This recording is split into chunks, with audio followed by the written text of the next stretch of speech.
बिस्मिल्लाहिर्रहमानिर्रहीम। स्टूडेंट्स, जैसा कि आपको पता है कि हमारी सोशियोलॉजी के जो कुछ टॉपिक्स रह गए, और आज का जो हमारा टॉपिक है वो है collective behaviour and social movement. ये थोड़ा सा लेंथी भी है, और हमारी जो रोज़ की लाइफ है उसमें से हम कोशिश करेंगे कि इसको थोड़ा सा इजी बना के ख़त्म करने की, या आपकी अंडरस्टैंडिंग के लिए इसको बेहतर बनाया जा सके। कलेक्टिव बिहेवियर क्या समझ आता है इस वर्ड से? What is collective behaviour? Behaviour तो हो गया आपका वे ऑफ लाइफ, या आपका रवैया, या आप किस तरह से सोचते हैं, क्या आप करते हैं। कलेक्टिव का क्या मतलब होगा? जो बहुत से लोगों से मतलब इकट्ठा करके बहुत से लोगों से इज्तमाही तौर पे। तो हमारा वो बिहेवियर जो इज्तमाही तौर पे होता है, जिसमें हमारी जो इंडिविजुअल पर्सनैलिटी है वो ख़त्म हो जाती है, तो उसको हम कहते हैं कलेक्टिव बिहेवियर। अब कलेक्टिव बिहेवियर में देखें कि अगर आप किसी रूम में बैठे हुए हैं अकेले हैं, आपका बिहेवियर किसी और तरीके से होगा। लेकिन जब आप लोगों के साथ होते हैं, आपकी गैदरिंग बन जाती है, तो आपका बिहेवियर टोटल चेंज हो जाता है, आपका माइंड सेट भी इवन चेंज हो जाता है। कलेक्टिव बिहेवियर में या गैदरिंग में अगर आप अपनी मर्जी से कोई काम नहीं भी करना चाहते, लेकिन उस क्राउड की वजह से, उन लोगों की वजह से, उनका इन्फ्लुएंस आपके आपके ऊपर इतना ज़्यादा आ जाता है कि आप उसी थ्रो में चले जाते हैं। मतलब यहाँ पे ये समझ लें कि आप एक विंड स्टॉर्म के अंदर आ जाते हैं, आपकी अपनी पहचान ख़त्म हो जाती है। इसलिए कहा जाता है कि जो इंडिविजुअल माइंड सेट है और जो ग्रुप माइंड सेट है, उसमें आपको क्लियर एक डिफरेंस नज़र आ रहा होता है। तो ये है बेसिकली थोड़ा सा कलेक्टिव बिहेवियर के बारे में एक इंट्रोडक्शन। हम अपनी रूटीन की लाइफ में भी देख रहे हैं। अगर आपने सपोज आपकी क्लास है, वो कहीं पे के चाह रही है कि वो लंच करना चाह रहे हैं, आप कहते हो कि नहीं मुझे अलाउ नहीं है, या मैं नहीं जाना चाहता या नहीं जाना चाहती, लेकिन इतना ज़्यादा इन्फ्लुएंस कर लिया जाता है, इतना ज़्यादा आपको बाज़ दफ़ा प्रेशराइज कर दिया जाता है कि आप उस ग्रुप के साथ चलने के लिए मजबूर हो जाते हैं, आपके ऊपर एक प्रेशर आ जाता है। तो ये है कलेक्टिव बिहेवियर। इसकी एक डेफिनेशन है जो कि हम देख लेते हैं, होप्सो के बुक्स आप लोगों के पास नहीं है।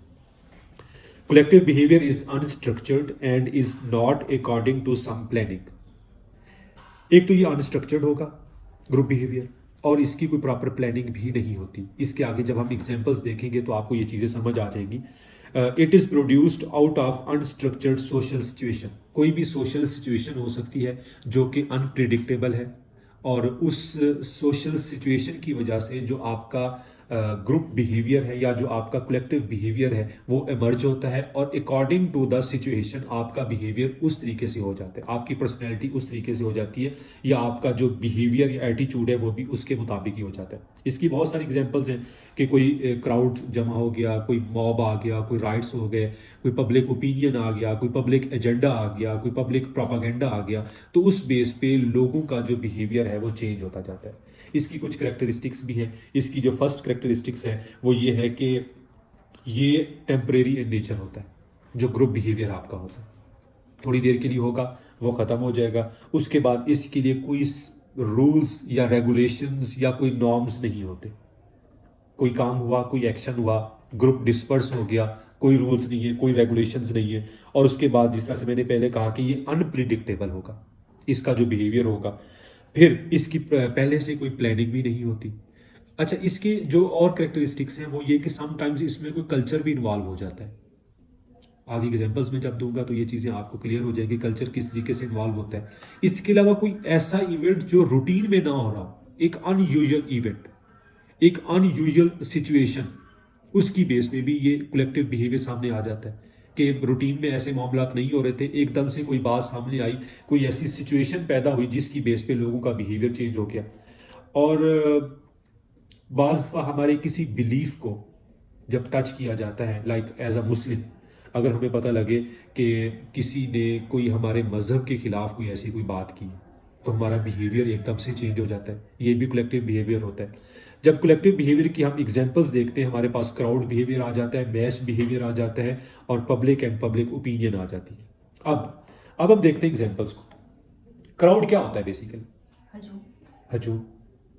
आप लोग बाहर जा रहे हैं, पता लगा कि एक बाइक वाला गिर गया, लोग इकट्ठे हुए उसकी हेल्प करने के लिए।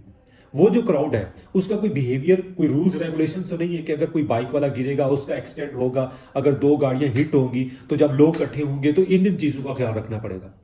नहीं, अगर लोग हेल्प कर रहे हैं किसी की तो आप भी हेल्प करना स्टार्ट हो जाएंगे। लेकिन अगर कोई किसी को वहां पे कोई लड़ाई झगड़ा स्टार्ट हो गया है, तो हो सकता है कि आप भी चुप करके उसको देखना स्टार्ट कर दें, या हो सकता है कि आप किसी एक पार्टी का साथ दे दें। तो आपका जो बिहेवियर होगा वो उस ग्रुप के मुताबिक होगा, जो ग्रुप वो कर रहा होगा। आप किसी मार्केट में चले गए, ये भी एक क्राउड है। आप लोग मार्केट में गए, मार्केट में जाके आप लोगों ने, सपोज आप इंपोरियम मॉल चले गए, वहां पे भी क्राउड ही होता है ना। वालेकुम सलाम। तो आप लोग क्या कर रहे होते उस क्राउड में? सारे लोग एक तरीके का बिहेव कर रहे होते हैं। कोई एक शॉप में जा रहा है, कोई दूसरी में जा रहा है, कोई तीसरी में जा रहा है, लोग फिर रहे हैं। आप कभी फर्स्ट फ्लोर पे, कभी सेकंड फ्लोर पे, किसी कभी एक ब्रांड पे, कभी दूसरी ब्रांड पे। आप लोगों की एक दूसरे के साथ कोई पहचान नहीं है, कोई रूल्स और रेगुलेशंस भी नहीं है, और उसके साथ साथ एक दूसरे के साथ इंटरेक्शन भी बिल्कुल लो लेवल पे है। तो ये है क्राउड। अब इस क्राउड को देखें कि अब ये जो क्राउड है ये मॉब की सिचुएशन कब क्रिएट करता है। इंपोरियम मॉल में है, लोग एकदम से फिर रहे, सब कुछ नॉर्मल है, रूटीन में चल रहा है, पता लगा कि आग लग गई है, क्या होगा? लोग भागना स्टार्ट कर देंगे, एकदम से लोग परेशान हो जाएंगे। वो भी एक क्राउड होगा जो भाग रहा होगा। या सपोज आप यूनिवर्सल सिनेमा के अंदर बैठे मूवी देख रहे हैं, पता लगा कि एकदम से आग लग गई है उस सिनेमा हॉल के अंदर ही, तो लोग क्या करेंगे? भागेंगे, परेशान हो जाएंगे। वो जो क्राउड है वो मॉब की सूरत इख्तियार कर लेता है। अब उस मॉब के अंदर भी क्राउड की दो तरह की इकसाम हो जाएंगी। एक वो लोग होंगे जो अपनी जान बचा रहे होंगे, एक वो लोग भी होंगे जो चोरी की तरफ आ जाएंगे, लूट मार की तरफ आ जाएंगे। कि इस तरह की सिचुएशन क्रिएट हो गई है, लोग पैनिक हो गए, और इस पैनिक का जो है ना हम लोगों ने फायदा उठाना है, और लोगों से हम जितना, या किसी का मोबाइल या किसी का वॉलेट या किसी शॉप से कोई चीज चुरा ली। अगर पूरे इंपोरियम मॉल में आग लग गई है, सारे लोग भागेंगे। कुछ ऐसे लोग भी होंगे जो कुछ ना कुछ, कि जो कुछ हाथ लग रहा है उसको भी लेके चले। अब वो जो लोग उस वक्त चोरी कर रहे हैं या इस तरह वायलेशन कर रहे हैं, उन्होंने कोई प्लानिंग नहीं की थी। कोई सोचा नहीं था कि हम इंपोरियम मॉल जा रहे हैं और जाने के बाद ये वाला काम करेंगे और आग भी लग जाएगी। नहीं, एट द स्पॉट कुछ ऐसा ग्रुप, कुछ ऐसे लोग एक्टिव हुए, या कोई एक बंदा था जिसने कोई चीज उठाई, फिर दूसरे ने उठाई, फिर तीसरे ने उठाई, चौथे ने उठाई, और इस तरह से एक क्राउड था जो अपनी जान बचा रहा है, एक दूसरा क्राउड है जो क्या कर रहा है? चोरी कर रहा है, वायलेशन कर रहा है। कोई प्रॉपर प्लानिंग नहीं थी, टेम्पररी तौर पे था। एक जो सिचुएशन थी, अनयूजुअल सिचुएशन। रूटीन में तो ऐसा नहीं होता कि आप किसी शॉप में जाएं और चोरी करके आ जाएं। एक अनयूजुअल सिचुएशन थी, कंडीशन थी, लोगों ने उससे फायदा उठाया और चोरी कर ली। तो ये हमारे पास कुछ एग्जांपल्स हैं जिसको हम क्राउड कहते हैं। आगे हमारे पास दो दो लाइंस की थीरीज है, कोई ज़्यादा नहीं है, दो दो लाइंस की थीरीज है, और सिंपल सा उसमें कॉन्सेप्ट है कि ये जो क्राउड है इसके पीछे क्या रीज़न होती है, क्या सिचुएशन होती है, या कितनी टाइप्स की होती है जो हमारे पास क्राउड की जो शेप्स हैं। सबसे पहले हमारे पास है कंटेजियन थीरी। इस थीरी में वो ये कहते हैं कि जो क्राउड है वो अपनी रैशनल थिंकिंग को लूज कर देता है। इसकी एग्जांपल्स भी है, ये पेज में आपके साथ शेयर कर दूंगा ताकि आप लोगों के लिए आसानी हो। तो मैं इसकी एग्जांपल्स भी कुछ लेके आया हूं। कंटेजियन थ्योरी में क्या होता है? आप अपनी रैशनैलिटी को लूज कर देते हैं। सपोज क्रिकेट स्टेडियम में आप लोग हैं मैच देखने के लिए, आल दो कि हम लोग मैच हार जाते हैं, लेकिन सपोज अगर हम लोग भारत से मैच जीत जाते तो हमारा रिएक्शन क्या होता क्राउड का? सारे लोग गा रहे हैं, नाच रहे हैं, आवाजें लगा रहे हैं, शाउट कर रहे हैं, और बॉडी लैंग्वेज से शो कर रहे हैं कि हाँ जी हम लोगों ने ये विन कर लिया है। मतलब वो क्या है? वो बेसिकली क्राउड बिहेवियर है। या जिस तरह से देखेंगे लास्ट टाइम जो मैच हुआ कजाफी स्टेडियम के अंदर, अब पीछे से क्या नारा लग रहा है, लोग क्या नारा लगा रहे हैं? Crowd behaviour. ये बिल्कुल परफेक्ट एग्जांपल है। आप अपनी रैशनैलिटी खो देते हैं उसमें कि अच्छा, मतलब सपोज अगर अगर मैं कहूँ कि मैं इस तरह का बंदा नहीं हूँ कि मैं जाके पूरा मैच कजाफी स्टेडियम में देखूँ और देखने के बाद मैं वहाँ पे शाउट भी करूँ, मैं डांस भी करूँ, और मैं अपने मुंह के ऊपर कोई फ्लैग भी बनवाऊँ और जाके मैं उस तरह से बिहेव करूँ जिस तरह से लोग बिहेव करते हैं। मेरी पर्सनैलिटी इस तरीके की नहीं है। लेकिन अगर मैं सपोज चला गया, दोस्तों के साथ चला गया, वो हो सकता है कि वो क्राउड बिहेवियर आपको इतना ज्यादा मोटिवेट कर दे कि आप अपनी पर्सनैलिटी को एक साइड पे रखें और उन लोगों के साथ आप बिहेव करना स्टार्ट कर दें जिस तरह से वो लोग कर रहे हैं। तो ये हमारे पास है कंटेजियन थ्योरी, जिसमें आप अपनी रैशनल थिंकिंग को इग्नोर कर देते हैं और क्राउड के साथ चलना स्टार्ट कर देते हैं। फिर हमारे पास है कन्वर्जेंस थ्योरी। इसमें क्या होता है कि इसमें लोग come together in a crowd because they share the similar concerns. लोग बाजफा सिमिलर कंसर्न्स की वजह से भी इकट्ठे हो जाते हैं। मुख्तलिफ किस्म के क्राउड्स देखें, कोई सियासी मतलब जो पॉलिटिकल गैदरिंग्स होती हैं, लोग इकट्ठे हो जाते हैं, लोग कहते हैं कि अच्छा जी हमारा कोई लीडर आ रहा है या कोई रिलीजियस स्कॉलर आ रहा है, लोग इकट्ठे हो जाते हैं बगैर किसी उसके मतलब ना तो उनको पे किया जाता है ना उनको मोटिवेट किया जाता है। सिमिलर कंसर्न्स होते हैं या लोगों की सेम लाइकिंग या डिसलाइकिंग होती है, किसी की फेवर में या किसी के अगेंस्ट लोग इकट्ठे हो जाते हैं। अब कोई भी अगर कोई जलसा होता है, कोई इस तरह का कोई मार्च होता है, तो लोग वहां पे यूजुअली एक दूसरे को नहीं जानते पहचानते। सिर्फ क्या होता है कि यार इस गैदरिंग में जो बंदा आ गया है इट मीन्स कि ये हमारे माइंडसेट का बंदा है, हमारे कंसर्न्स और इस बंदे के कंसर्न्स एक है, हमारी लाइकिंग और हमारी डिसलाइकिंग एक है। तो इस तरह के भी क्राउड आ जाते हैं और मैंने भी ऑलमोस्ट यही एग्जाम्पल इसमें कोट की हुई है। पीटीआई के धरने हैं या नून लीग के जितने भी इज्तिमा होते हैं या उनके जितने भी मतलब पॉलिटिकल गैदरिंग होती है, तो इस तरह पे जहाँ पे लोग इकट्ठे होंगे वो सारी लाइकिंग या कंसर्न्स अपने शो कर रहे हैं। उसके बाद है इमरजेंट नॉर्म थ्योरी। इसमें जो मैंने इसमें एग्जांपल दी है, हाँ इसमें क्या होता है कि individual in a crowd develop new norms and rules that emerge in response to the situation. Emergent norm theory, अब देखें ना, इमर्ज करना, एकदम से नई चीज बनाना और नए नॉर्म्स भी बनाना, नए रूल्स भी बनाना according to the new situation. आप लोगों को याद होगा न्यूज़पेपर में भी आप लोगों ने पढ़ा था कि जो पाकिस्तान के अंदर अर्थक्वेक आया था 2005 में आया था या 8 में आया था, 5 में आया था। आप लोगों ने क्या सुना था अर्थक्वेक के बाद? काफी नुकसान हुआ है। काफी नुकसान हुआ, लेकिन एक ऐसा ग्रुप भी था जिसने इस नुकसान से भी फायदा उठाया कि अब सुनने में आया जी फलां बंदा था, डेड बॉडी पड़ी हुई थी, कोई आया उसने उसका मोबाइल भी ले लिया, उसकी पॉकेट से निकाल लिया, उसका वॉलेट भी निकाल लिया, अगर फीमेल ने कोई सोने की कोई चीज़ें पहनी हुई थी गोल्ड की तो वो भी उतार के ले गए, बच्चों का भी अगवा हुआ, ठीक है, बच्चों की जो मतलब पास का पता लगता है कि डेड बॉडीज तक भी लोगों की गायब हुई, उनके जो बॉडी पार्ट्स थे वो भी बेचे गए। तो ये क्या था? न्यू नॉर्म्स थे according to the new situation. ऐसे बहुत सारे लोग होते हैं, या इस तरह हम मुख्तलिफ किस्म की मूवीज में भी तो देखते हैं ना कि पैनिक सिचुएशन क्रिएट हो गई तो लोग लूट मार कर रहे हैं। ये है बेसिकली हमारे पास इमरजेंट नॉर्म थी कि न्यू सिचुएशन बनी, लोगों ने उसी वक्त न्यू नॉर्म्स बनाए, लोग इकट्ठे हुए, एक वो ग्रुप है जो लोगों को बचा रहा है, एक वो लोग हैं जो लोगों की बची बुची चीजों को चुरा रहा है। तो ये भी एक क्राउड होता है। इस तरह की सिचुएशन, जिस तरह से मैंने पहले इंपोरियम मॉल वाली दी सिचुएशन कि लोग कुछ भाग रहे होंगे, कुछ लोग लूट मार कर रहे होंगे कि चलो जी दा लग गया तो ला लो, ऐसा होता है ना, लोग फायदा उठाते हैं इन चीजों का। उसके बाद है डी इंडिविजुअलाइजेशन थ्योरी। इसमें क्या होता है? इसमें यह होता है कि large crowd are anonymous settings, individual may lose their sense of personal identity and responsibility. Crowd में तो पक्की बात है ना कि लोग अपनी क्या करते हैं, जो उनकी अपनी सेल्फ कॉन्शियसनेस है या आपकी जो पर्सनैलिटी है या जो आपकी एक इंडिविजुअल पहचान है, आप उसको खो देते हैं किसी भी क्राउड के अंदर, किसी भी प्रोटेस्ट के अंदर। अब सपोज फुटबॉल मैच के अंदर ज़्यादातर ये फसादात होते हैं कि अगर एक मुल्क जो टीम है वो हार गई तो दूसरे मुल्क वाले बाज़ में जो वहाँ पे लोग बैठे होते हैं वो ग्राउंड के अंदर आ जाते हैं, हाथापाई स्टार्ट हो जाती है।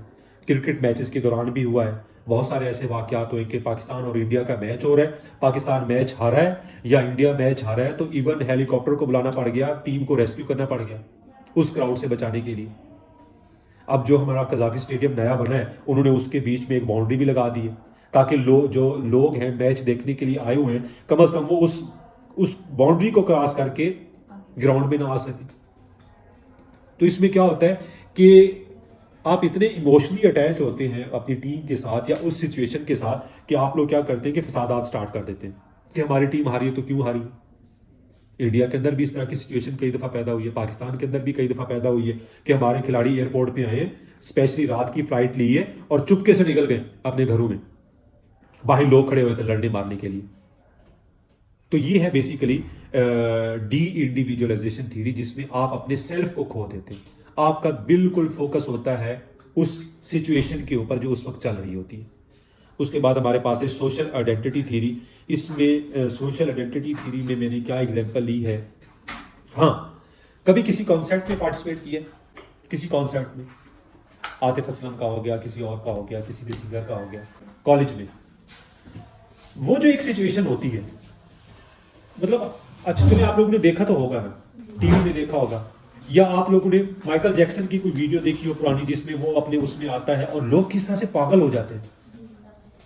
ठीक है, तो ये बेसिकली क्या है, ये है सोशल आइडेंटिटी थ्योरी, कि आप उस वक्त उस कॉन्सर्ट के अंदर अपने आप को इतना ज्यादा फोकस कर लेते हैं, इतना ज्यादा अटैच कर लेते हैं कि आप कहते हैं कि नहीं, मेरी एक डिफरेंट किस्म की पर्सनैलिटी है उस वक्त। लोग किस तरीके से झूम रहे होते हैं, छांगे लगा रहे होते हैं, जोर जोर से चीखे मार शाउट कर रहे होते हैं। तो ये क्या है, ये सोशल आइडेंटिटी थ्योरी है, कि आप कहते हैं कि नहीं, मेरी एक अलग से पहचान है, इस सारे क्राउड के अंदर मैं ही सबसे मुख्तलिफ हूं, मैं ही इस बंदे का सबसे ज्यादा चाहने वाला हूं, मैं ही इससे सबसे ज्यादा प्यार करता हूं।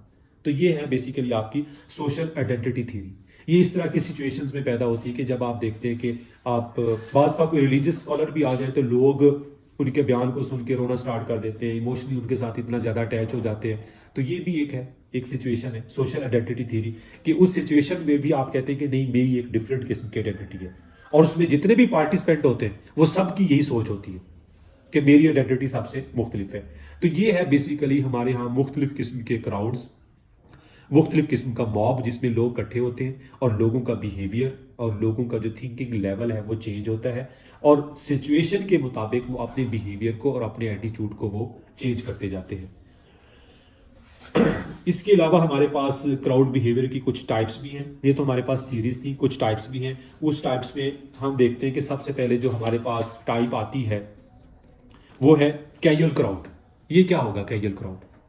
आप लोग जा रहे हैं रास्ते में, या आप किसी बस स्टॉप पे खड़े हुए, किसी ने आपका मोबाइल निकाल लिया आपकी पॉकेट से, लोगों ने उसको पकड़ लिया, लोगों ने पकड़ा, लोगों ने उसको मारा, पुलिस को कॉल की, पुलिस आ गई, उस बंदे को ले गई, और आप लोग भी अपने अपने घरों में चले गए। एक कैजुअल सा क्राउड था।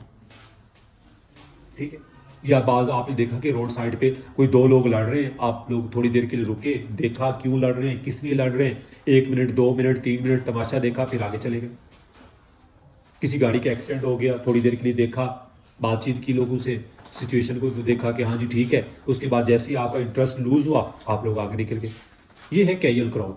ये आपको हर जगह रूटीन में नजर आ रहा होता है, आप लोग एक दूसरे को जानते पहचानते नहीं है। हाँ, वहां पे जब आप किसी इन्फॉर्मेशन देते हैं तो अगला बंदा आपको इस तरीके से वो इन्फॉर्मेशन दे रहा होता है जैसे वो आपका कोई सगा हो, या वो आपको बड़े अच्छे तरीके से जानता हो। A to Z सारी डिटेल देते हैं, वो जिस तरीके से बस आ रही थी, इस तरीके से गाड़ी आ रही थी, इस तरीके से एक्सीडेंट हुआ, इतने बंदे मर गए, ये सिचुएशन है और ये हालात है। ये कैजुअल क्राउड है। उसके बाद क्या होता है कि कन्वेंशनल क्राउड भी बाज का आ जाता है।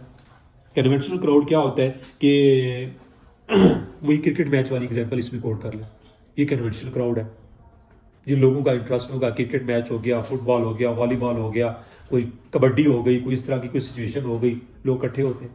कन्वेंशनल क्राउड है, लोग उस खेल को पसंद करते हैं, उस सिचुएशन को पसंद करते हैं, लोग इकट्ठे हो जाते हैं। लेकिन इस क्राउड में आपको थोड़े बहुत नॉर्म्स नजर आएंगे, थोड़े बहुत रूल्स नजर आ रहे होंगे कि क्रिकेट मैच देखना है भी, पहले टिकट लो, आपकी सीट नंबर होगी, इतनी हमारे पास कैपेसिटी है, स्टेडियम फुल हो गया, किसी और को आने की जरूरत नहीं है, कोई वायलेशन रूल्स की नहीं होगी।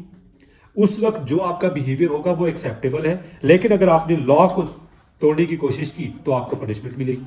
तो यहाँ पे आपको नॉर्म्स, रूल्स और थोड़ा बहुत आपको लॉ नजर आ रहा होता है। उसके बाद है एक्टिंग क्राउड। एक्टिंग क्राउड क्या होता है कि इसका एक प्रॉपर एक गोल होता है। पंजाब यूनिवर्सिटी के स्टूडेंट्स, आपने क्राउड देखा होगा या आपने सुना भी होगा कि कैनाल को बंद कर दिया गया। एक गोल का होता है, एक प्रॉपर गोल, डिफाइंड गोल होता है कि हम चाहते हैं यूनिवर्सिटी जो फी के अंदर इंक्रीज हुआ है उसको खत्म कर दिया जाए। हम चाहते हैं, हम भी मतलब इस क्राउड का पार्ट रहते थे जब हम स्टूडेंट थे, उस वक्त कैनाल को बंद कर दिया,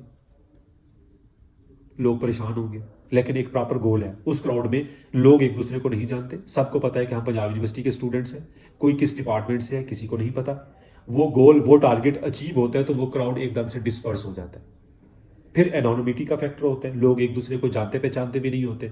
तो अगर बाज दफा आप किसी चीज की वायलेशन भी करते हैं तो वो भी कहीं ना कहीं एक्सेप्टेबल हो जाती है उस क्राउड के अंदर। आप क्राउड के ऊपर तो FIR नहीं हो सकती।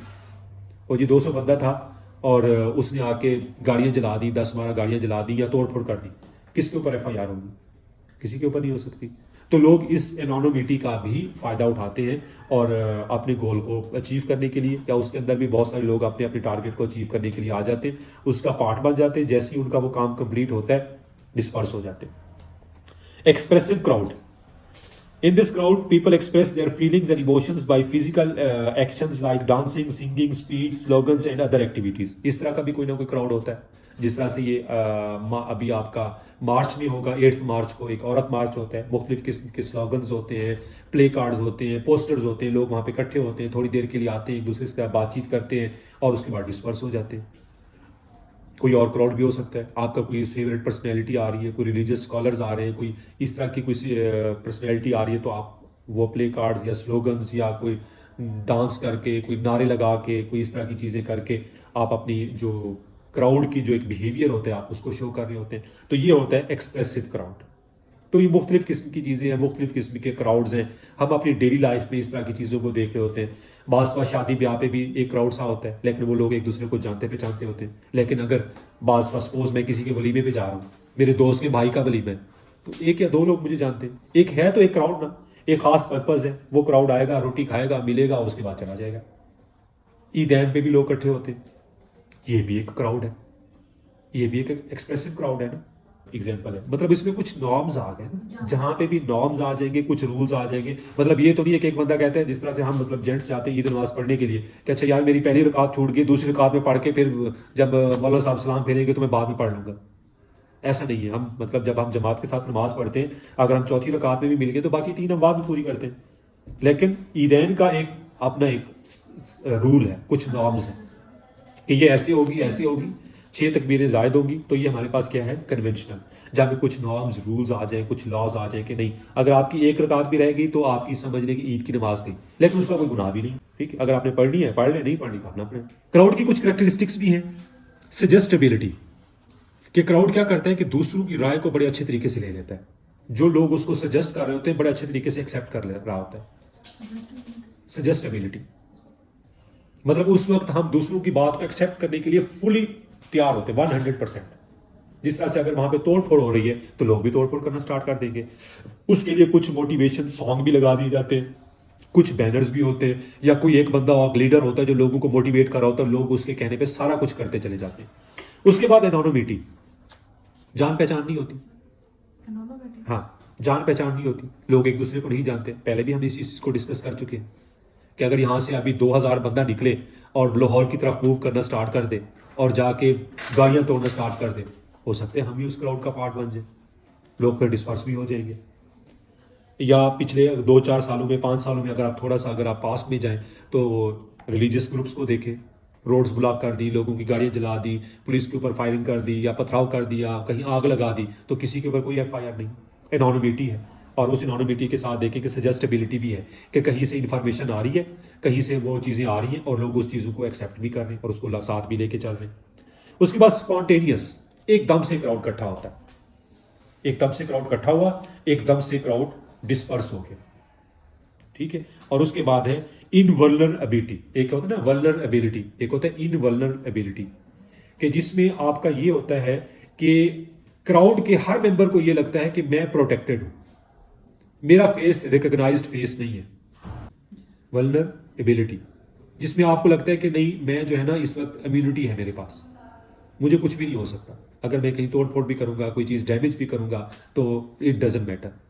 आप अपने आप को प्रोटेक्टेड फील करते हो। इसकी एग्जांपल ये भी आप ले सकते हैं, जिस तरह से एक बच्चा अपने आप को प्रोटेक्टेड फील करता है अपने पेरेंट्स के साथ, छोटा बच्चा खास तौर पे, तो क्राउड बिहेवियर में भी हम अपने आप को प्रोटेक्टेड फील कर रहे होते हैं कि जनाब कुछ नहीं होने वाला, जो भी करना है कर लो, क्योंकि क्राउड बिहेवियर है। तो ये हमारे पास आज का लेक्चर था, जिसमें हमने मैस बिहेवियर को और थ्योरीज को हमने देखा कि क्राउड बिहेवियर की थ्योरीज क्या होती हैं, और उसकी हमने कुछ टाइप्स भी देखी है क्राउड बिहेवियर की, और क्राउड की हमने करेक्टरिस्टिक्स को भी डिस्कस की है।